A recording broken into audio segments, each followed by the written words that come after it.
Winter सिजनमा गर्नु हो भने किनकि वैशाख जेठतिर चाहिँ सबै फुलहरू फुल्ने हो। प्रायः फ्लावरिङ प्लान्ट्सहरुमा के हुन्छ त तिनीहरूले चाहिँ विन्टर सिजनमा डर्मेन्ट भइसकेपछि अब यसलाई त मैले उखेल्न मिल्दैन तर म गराउँछु एकछिन पक्नुहोस् है।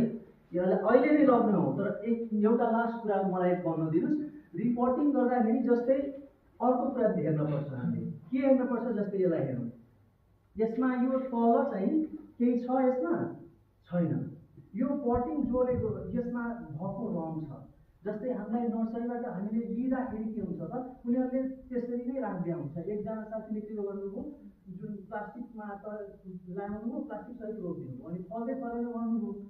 त्यसरी नै यसको यो यहाँ चाहिँ एउटा यो होल हुनुपर्छ सबभन्दा इम्पोर्टेन्ट ड्रेनेज होल र त्यसबाट एक्सेस वाटर चाहिँ बग्ने हुन्छ र अरू यसका प्रक्रिया यसलाई म उखेल्दिनँ। अब हामी रोज प्लान्ट लिन जान्छौँ र त्यहाँको एउटा प्लान्टलाई अर्को